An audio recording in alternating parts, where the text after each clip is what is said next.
Record. Okay.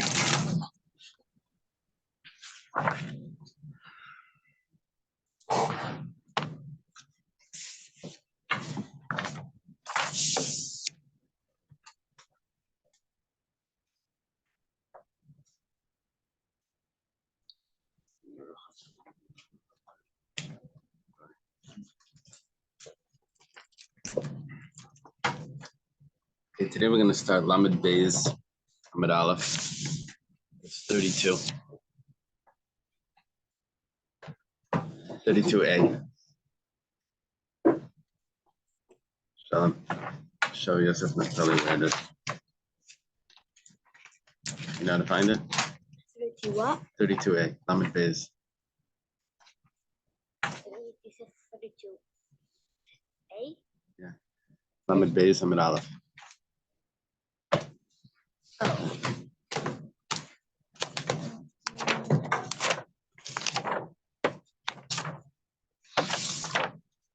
There? Exactly. It's going to be from that Mishnah.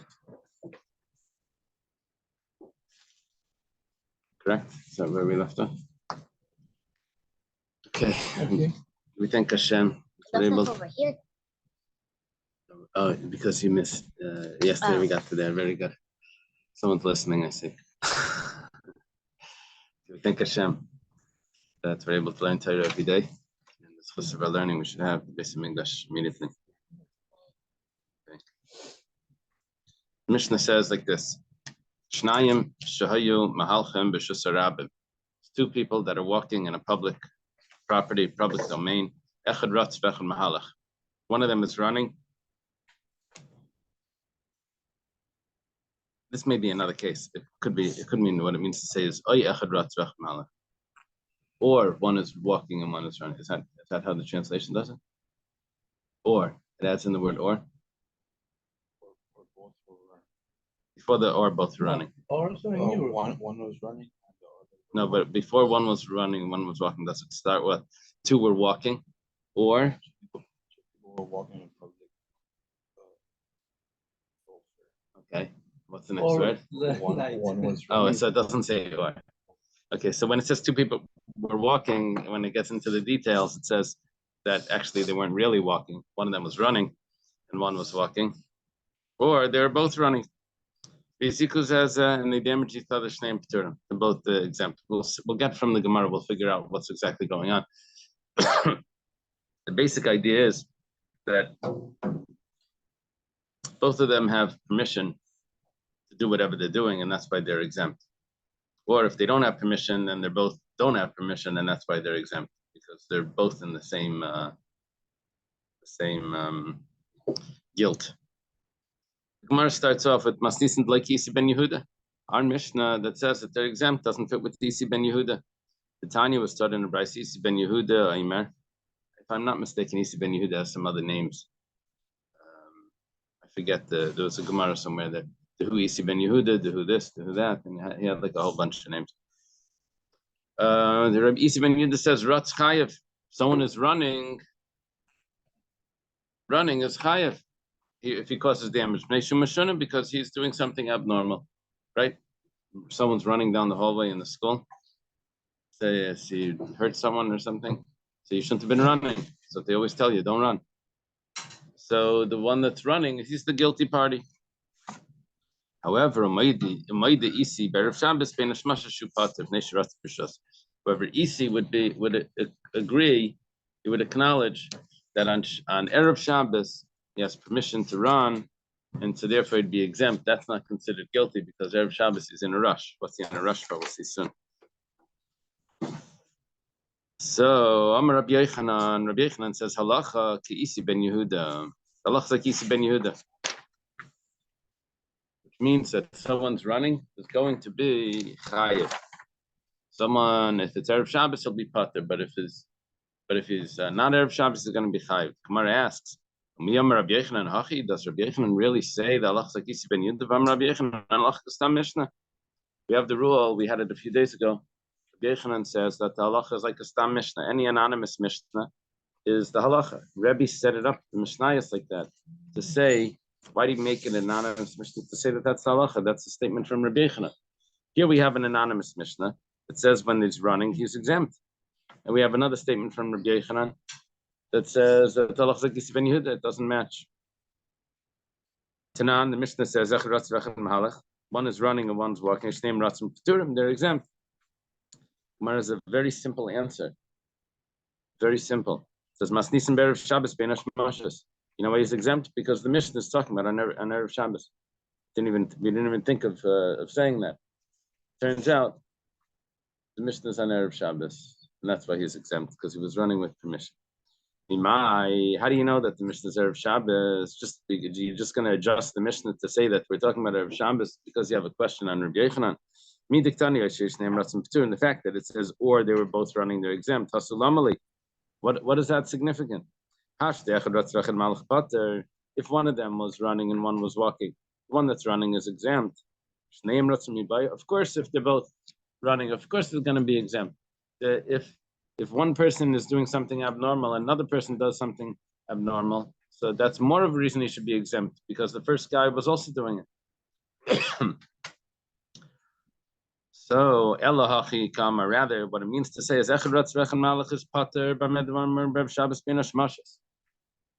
when one is running and one's walking, he's exempt. When is that? That's on Erev Shabbos Bein Hashmashos. That's talking about Friday afternoon in the twilight. What happened to who's behind and who's in front? Yeah. That in the last Mishnah we discussed. I think what's going on here is that it's a head-on collision. Yeah. Whenever we had the head-on collision, we didn't discuss who's behind, but like in the first case in the last Mishnah, we said Zebra b'chavisa v'Zebra b'kerasek. Nishbekad because it says pater. Zerish just the halach. Basically, Zerish just the halach. Zerish just the halach means that they're walking like this. That's what it seems to be. And then it says im amad and this and that. You know, that would be if one's behind and one's. I think that's the shot. So, so what the Mishnah means is that's talking about on Erev Shabbos. But if it's in the weekday, the one that's running is going to be chayiv.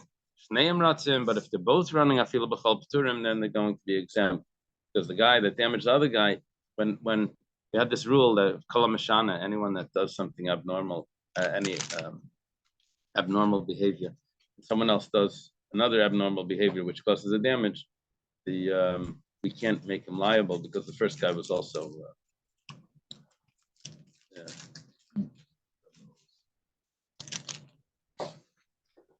What happens when two cars are speeding? So one, they're both speeding. This guy says, you were going too fast. He says, you were also. Okay. Amar Mar. So one guy says, why are you talking in shul? The other guy says, why are you How could you even tell me that I'm talking in shul? Saying that I'm talking in shul is already talking in shul. Can't even say it. They always complain like that. The shushers make more noise than the guys that are talking. Okay. Amar Mar. The master taught.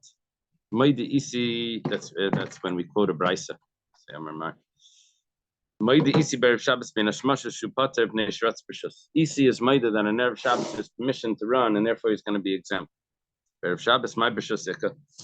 What permission is there to run on Erev Shabbos? The Rabbi Chanina. It's like Rabbi Chanina. Rabbi Chanina is a teacher of Rabbi Yochanan. He's a student of Rebbe. His name is Rabbi Chanina bar Kamma. He's one of the great Amirim in Eretz Yisrael. So Damar Rabbi Chanina, the first generation Amir. Damar Rabbi Chanina says, "Bayu v'neisei lekras kala malkasa." Let us go out and greet. Let us go out towards the queen, the kala, the queen, the bride, the queen. Amrila, and there are those that said the Kras Shabbos Kala Malkusa, that let us go out towards Shabbos to bride the queen. Rabbi Yanai Mesatif Ekoy. Rabbi Yanai would just put on wrap himself. Good morning. Would wrap himself in I guess a talis. Oh, anyone can let the rabbi into the mikveh? There's no key. There's no key.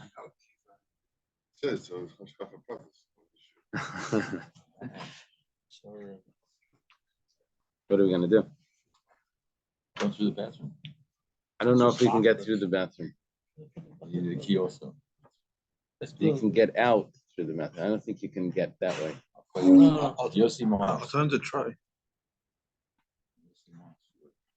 Amar Bayid Kala Bayid Kala. He would Rav Yanai would wrap himself and he would say, "Come, bride, come, bride."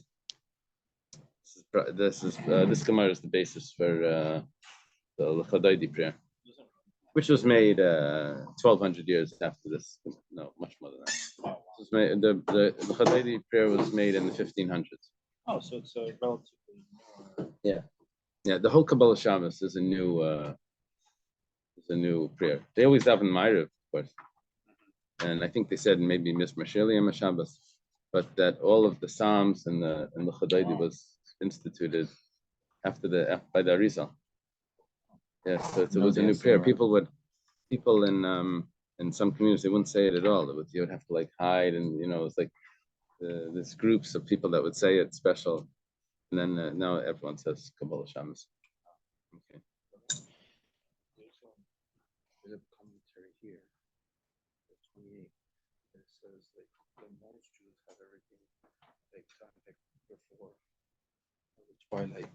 What? Oh, the question is what Shabbos preparation? Whoops. What Shabbos? So it got me thinking that maybe they're running to shul. What Shabbos preparation are commonly done at twilight? Most observant Jews are conscientious and are already finished with the Shabbos preparations at twilight. Aha. So the answer is, what does it say? They're going to greet the bride. They were running to shul. Why is it called the bride? Because it's the bride of the Jewish people. Remember that there's a medrash somewhere that says that the Sunday is married to Monday. It's like it's made. And Tuesday has Wednesday, and Thursday has Friday, and Shabbos is all alone. Hashem said that the Jewish people will be your partner. The medrash somewhere.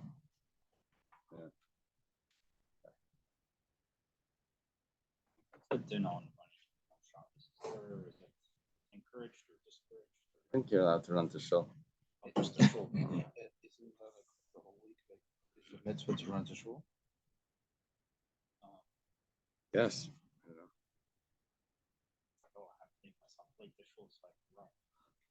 They say that if you're on time for davening, then you're really late.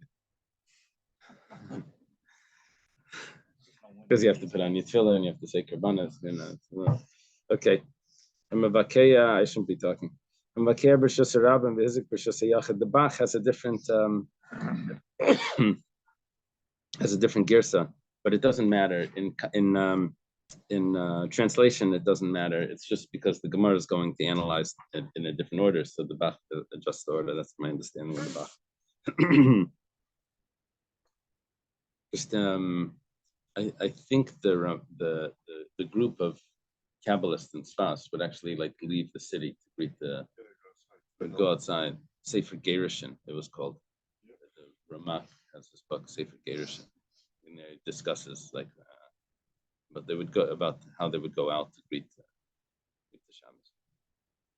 Okay, anyway, someone's chopping wood in a public area in the middle of the street.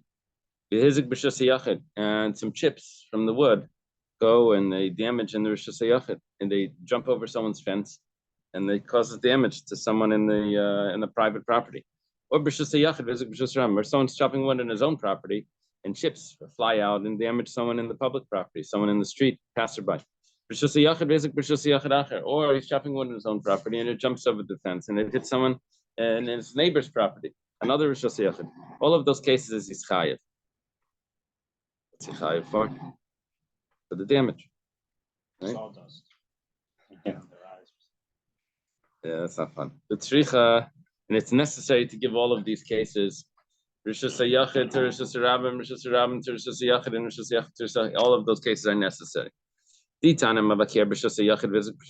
it would have taught someone that chops wood in a private area, and then it damages in the public area. So in other words, what he's doing is perfectly fine. It's in his own property. He's chopping the wood. Why is he chayiv though? Because he should have been more careful. Because in the public area, there's a lot of people there. You can't just assume that, there's no one there, it's going to be fine. Right? It's a- in the middle of the night. You got. Oh, we're going to talk Fried about middle of the chocolate. night soon. We're talking about middle of the night. Very good. Very good. The Gemara is going to discuss that. Aval, that's a good point. Aval mirshus harabim, l'shus yachad, leishchich harabim. But the other way, if he's in the public area and it's damaging in the private area, how is he supposed to know that there's going to be someone in his backyard? There's no one. How should he know that there's someone there? It's a private area. It's not a public area. A Malaya would say maybe he's exempt. If it would say from the public area to the private area, and it would teach me that halacha because you weren't even supposed to be chopping wood in the public area. That's not your workspace.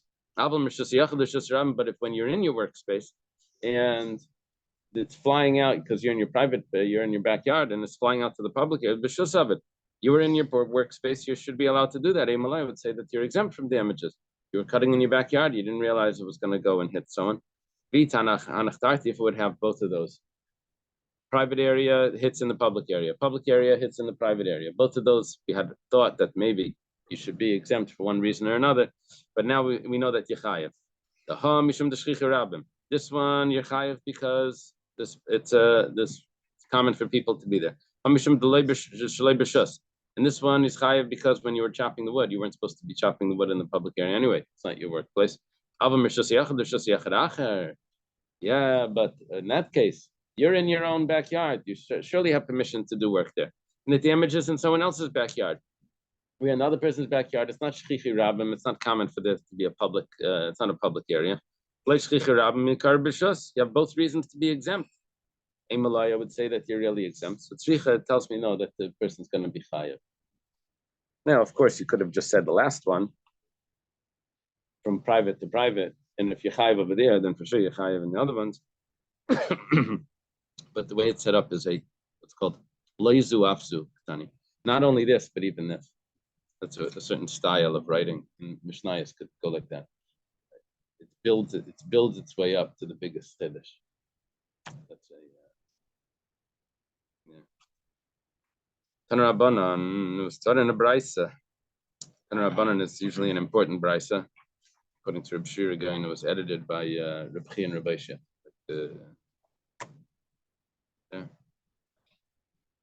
Those were the editors of the brises. There were two students of Rebbe. If someone enters into a carpenter shop, he didn't knock on the door, just walks right in. And then a chip of wood from the carpenter comes flying out. It hits him on his face, a mace, and he dies. Pater, he's exempt. What does he pater from? Dies. The woodworker, the carpenter is pater. The carpenter is pater. What's he pater from? He's pater. Huh? Well, he's actually going to be higher for the basic damages, but he's going to be pater from exile. Without him knowing. I'm sorry. He opened the door by mistake. He opened the door. Right. His fault. Yeah, but because a person is responsible, even if it's even if it's unpreventable circumstances. It is Yeah, but when the person walked in, he didn't even know that the guy was there. For the carpenter, it was unpreventable. It's as if it's unpreventable. He didn't even know the guy was there. But nevertheless, he's still chayiv in such a case, at least for damage. But here we're saying he's exempt from exile. He paid him because he also wanted this person. Yeah, but he When didn't he fell damage. down, he broke a one piece. I'm with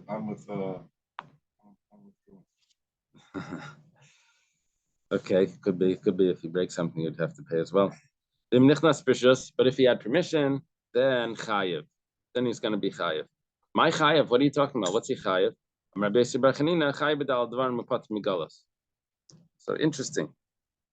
Is even though when it says if he goes in with permission, he's chayiv, still doesn't mean he's chayiv galus. It only means he's chayiv b'dal dvarim. Now, when we said pater, we said you're already chayiv for the nezek, for the damage, because it was an einus. Because even an einus is chayiv. So here, what we're adding in, the difference between case number one, where 1 second, when he opens the door without permission, and he walks inside. So he's only chayiv. The carpenter's only chayiv for the damages alone, not for tsar, sheves, ripoy, not for the other pain and doctor bills and all of that. But if he knocks on the door and the guy says, come in, he comes in, and then he gets damaged by the wood chip, then he has to pay for the other things as well. It's not ambush. They wanted to kill him. Well, all these garages, he said, do not enter. Yeah. But you can't enter because there's no door or anything. Is that the state? Yeah.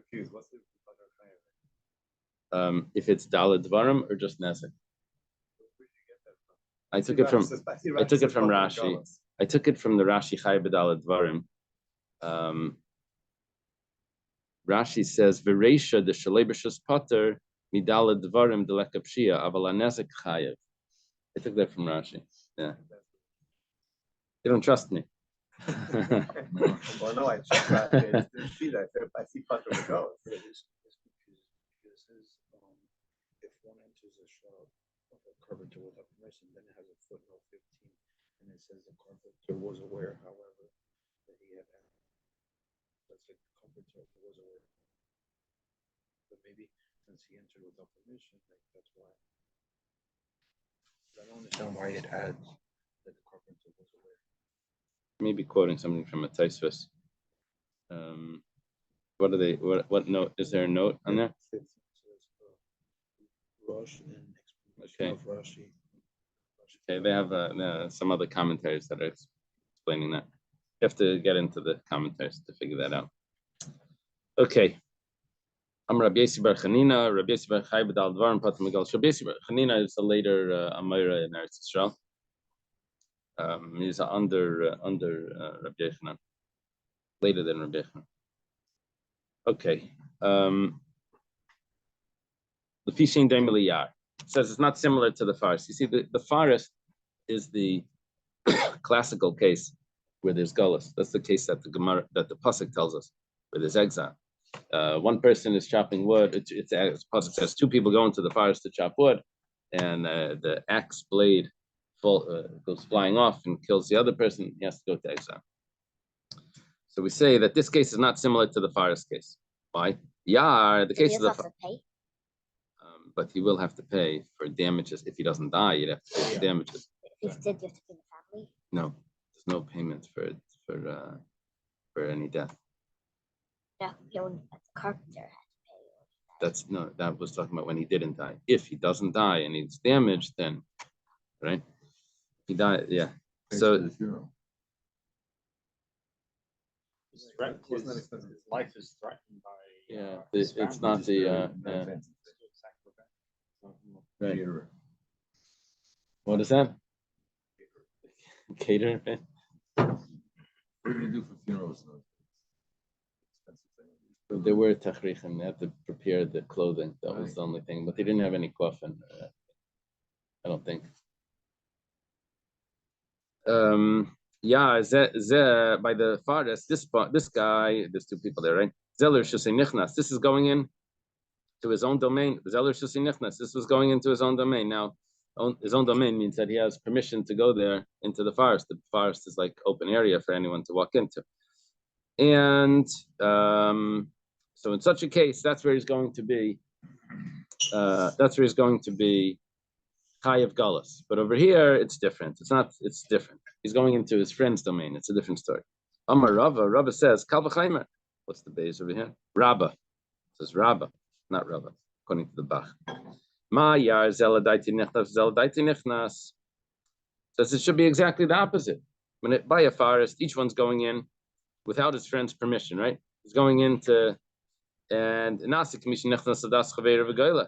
we consider it as if his friend would have known about it, and therefore he goes to Galus. This guy actually asked his friend, "Can I come in?" Like Koshke, should he for sure not have to go to Galus? For sure, he should have to go to Galus. Over there by the forest, he didn't go to his friend's domain. He went into his own, and maybe his friend knows, maybe his friend doesn't. Ours is always public domain. It's never private. Probably we have to say his friend knows. Probably we have to say his friend knows. But over here, he actually has permission to go in. His friend actually told him, "You can come in."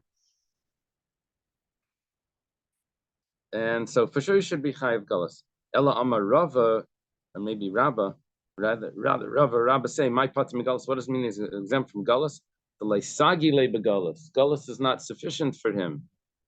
So we only give a punishment where that would cleanse the person from his sin. But over here, he's somewhere in between galus and the Chiyav Misa. We can't give him Chiyav Misa because he's not deserving of the death penalty. We can't give him galus because that's not satisfactory for him.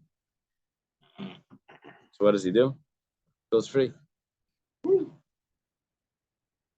not somewhere in the middle. Just to pay a fine. I don't think so. By the time of the Rabbi Yossi Bar Chanina, Mishum Dahavale Shogeg Karav Lemezid. It's considered a Shogeg Karav Lemezid. It's considered a mistake that's close to negligence, that's close to on purpose, close to intentional.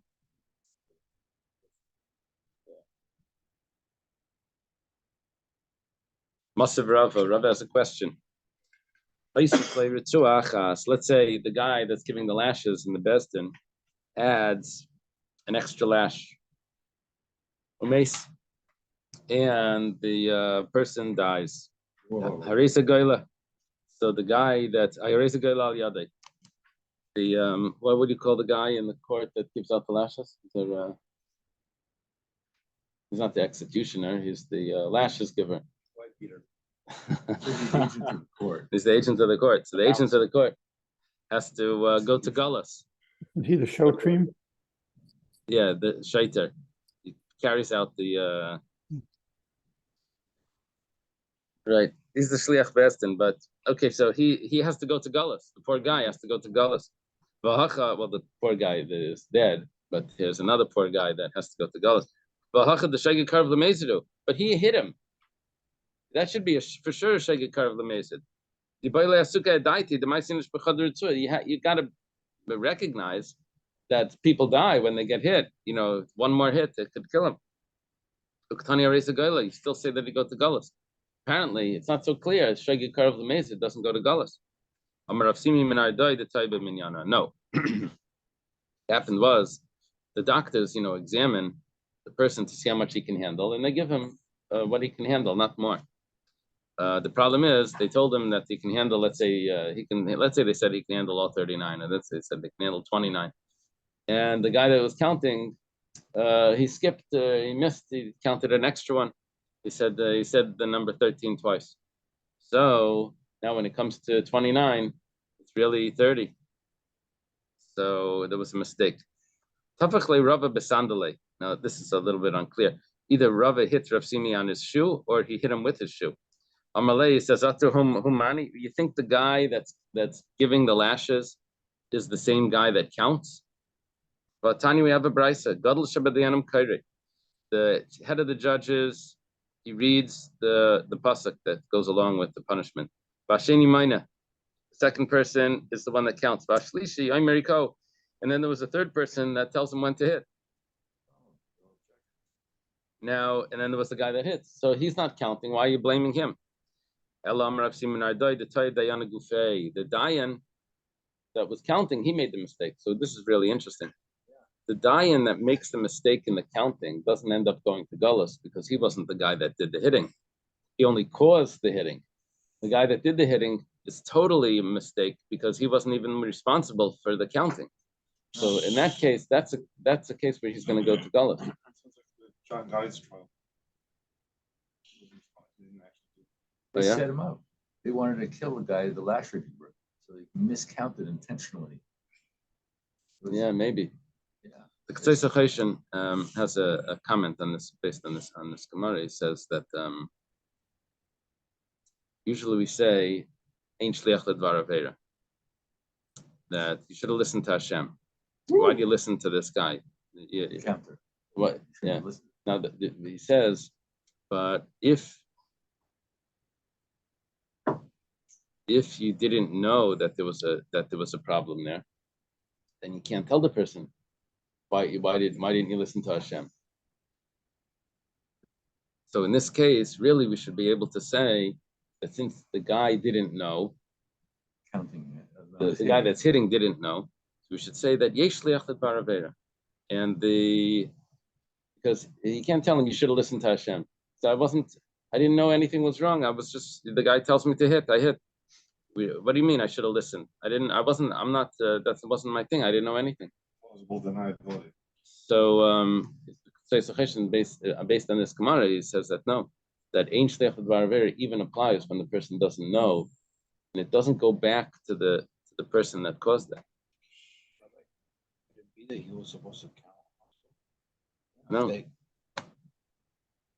Better. He's insurance, 'cause he can't This tell. is really the subject of Hurios, isn't it?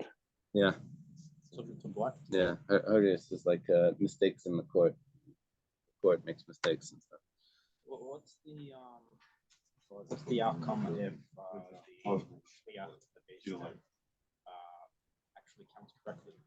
Who's the person? That's a good question. it was meant to. Reb Naftali.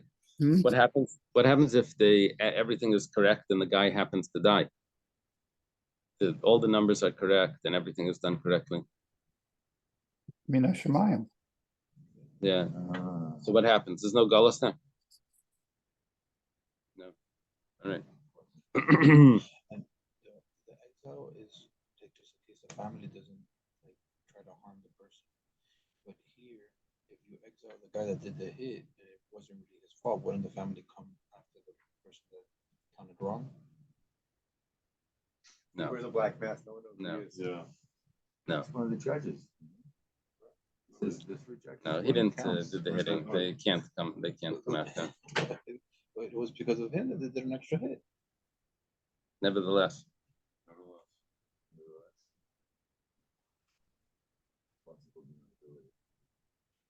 Yeah. Terrible, that guy. Okay. They can go after him and sue him in American court, but go and kill him. I don't think that there's any right for that. Like you're talking about the Goyal Adam, No, but the close relative. But even the person that goes to exile, like they don't have the right to kill him because it was accidental. No, they do have the right to kill him. If he doesn't go to exile, they're allowed to kill him. It's just the same thing could go for that judge. No. I don't think they could kill him if they want. I think they just bring the victim to the family. If and they can end do up- whatever they want. If they end up killing him, they don't have any consequence to that. They end up with the family. Yeah. If the close relatives of Yeah. the deceased kill the Right, the there's no murderer, consequence, yeah. They have there's no no way. consequence. Okay. Mesri, we have another question. Someone throws a rock into the public domain and he kills. Reza Goyle goes to Gullus. What are you talking about? This is really dangerous activity. It kills someone. That's a shaggy car of Lamezid. Why is he telling me he goes to Gullus? You can just throw rocks over your fence. You don't know who's walking by. Things. This is dangerous. To think, drop things out of the window. It's like the Israeli guys, they're cleaning their merpeset. They pour the water on the thing, and then with this, what's it called, sponge? But that's Israel. No, they have this Squeegee. it's a squeegee type of thing. Anyway, and meanwhile, there's a guy walking down below. He starts shouting like, "You got me sapta." He says, "But I need to clean my thing." No, and there's this like classic argument. What do you want me to do? I'm in starter. That's right. So, It's a public property. There's going to be people there. Nevertheless, he goes to exile. We're talking about that he was knocking his wall down. Kamar says, he should take care, be careful no one's walking. No, it's not a problem because he was knocking it down by night. It says, by night also you have to look. It says, right outside his wall was a garbage, which I think was an old-fashioned bathroom. And he was knocking it into there. It says, what type of garbage heap was this? If it's a garbage heap that people go to and it means they use it as a bathroom, then he's totally negligent. And if no one ever goes there, then anasu, then it's his accident. Why is the gullus? He has to have some awareness for there to be gullus. Exactly. It's interesting. This book on the oral law gives this exact discussion as an example of how the oral law was built. This exact line. It's very interesting. It says, I have in front of me, it says, it's as if, he says, it's not as if Shmuel's saying, I know as a historical fact that this occurred at night. Saying instead, it's as if he's saying, quote, I know it as a halakhic fact, for my knowledge of halakha tells me that this statement is true only if it was speaking of an accident at night. So it's his logic that's defining what this comment is talking about. Yeah. Logic based on his knowledge of halakhic principles. Right. What book is that? The oral law. It's a good book.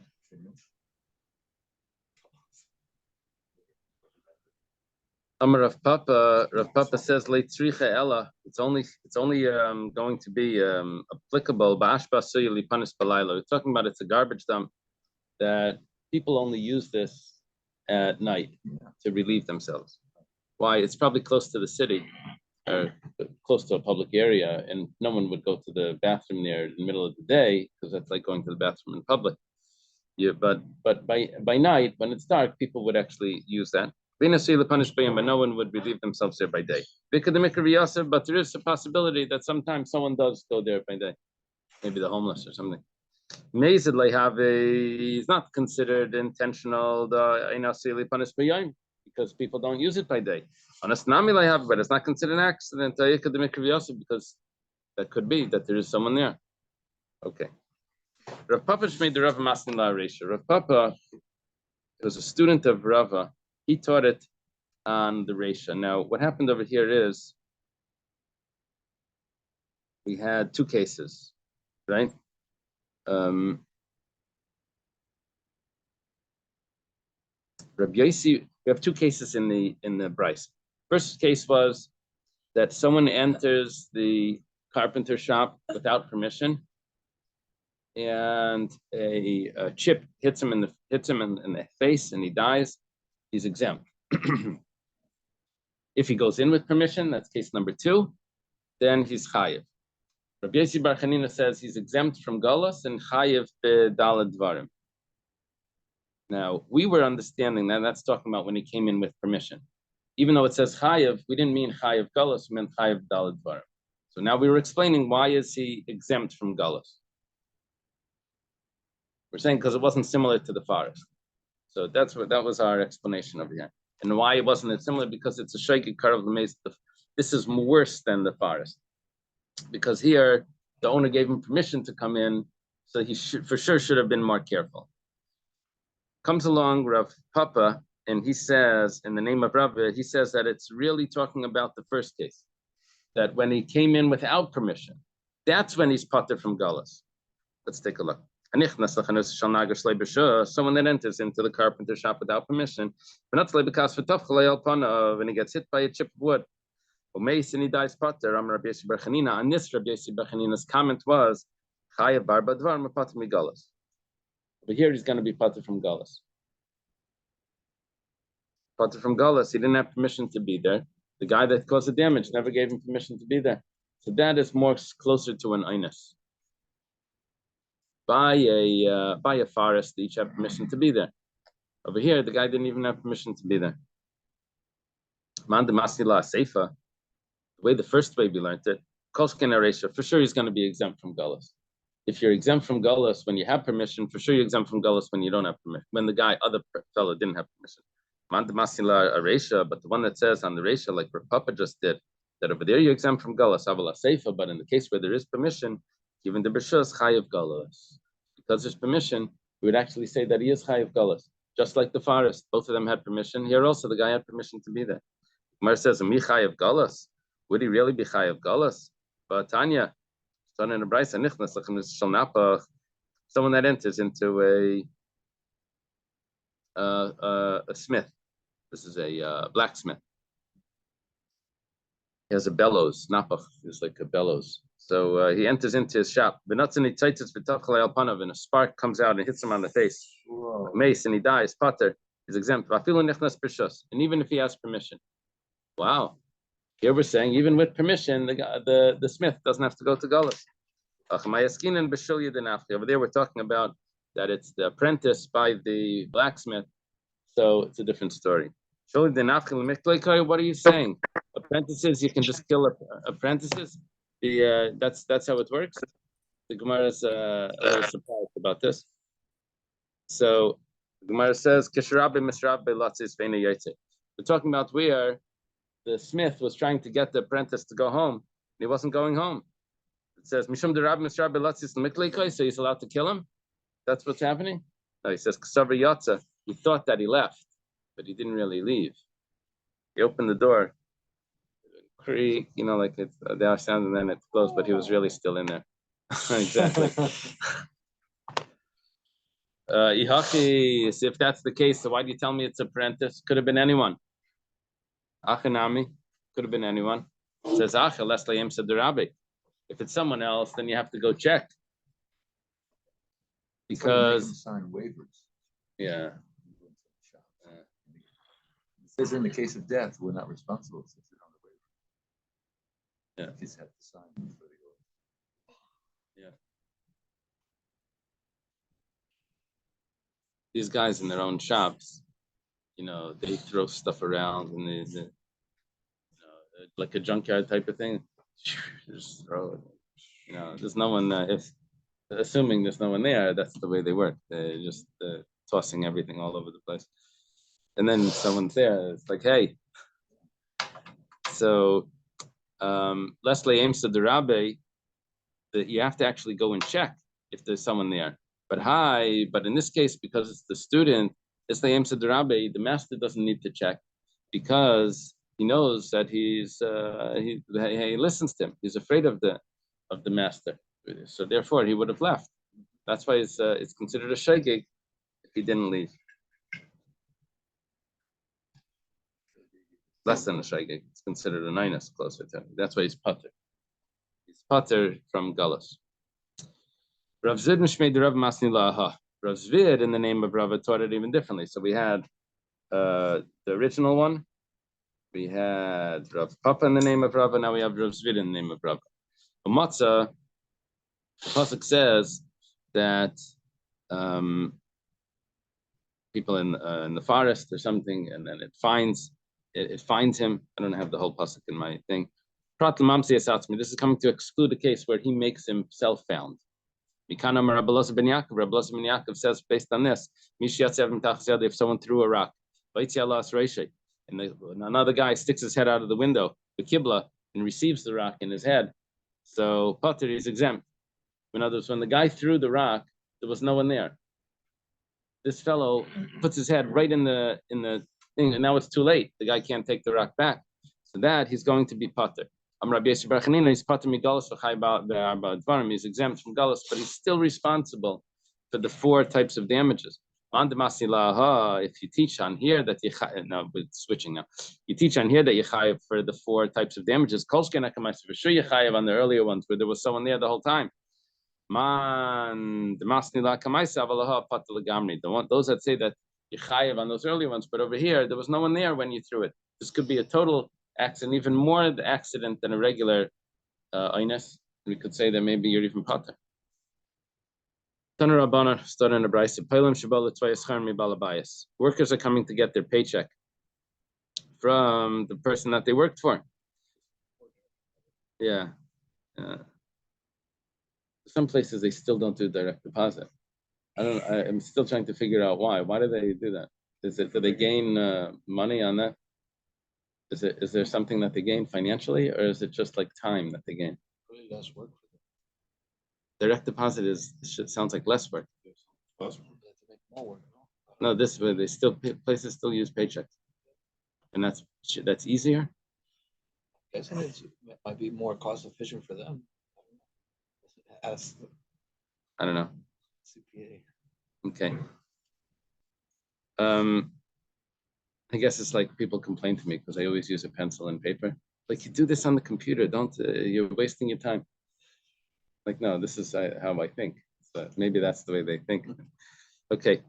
So he's going to get his paycheck, and the ox of the boss gores him. The dog of the boss bites him. The fellow dies potter. They're exempt from kaifer. They don't have to pay. Normally, when an ox gores a person, you have to pay a certain price, kaifer. Or here the dog would have to pay, but here you're exempt. Others say, sounds like Reb Meir, right? But it's a brisis. We don't know who it is. Others say that no, they have full right to collect their payment, and therefore the person should be chayav. The boss should be chayav. Echidami. Are we talking about that the person is in town? That not in town. It means you can find him other places. You don't have to go into his property to get it. So my time with Achim, why would they say that they're allowed to go into his property to get their paycheck? If he's only found in his house, not in the town, my time with the Tanakama. So why would the Tanakama say that they did something wrong? We're talking about there's a person that could be he's in the door, it could be he's in the in this house, could be he's in the whatever, in the street. The guy calls, he knocks on the door. Amalahu in, he says yes. Marsaver in old Tomashma. One says that yes means come in. Marsaver, the other one says in Kamma Daf mashma. Says yes means stay exactly where you are. Tanya Kamma Damar in Kamma Daf mashma. We have a brisa that says that when he says yes, it doesn't mean come in. Tanya was taught in a brisa.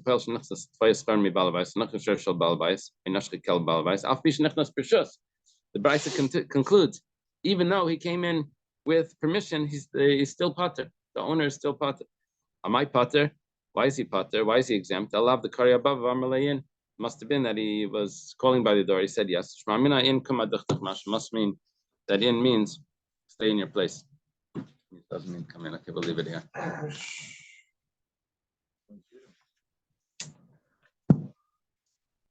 Okay.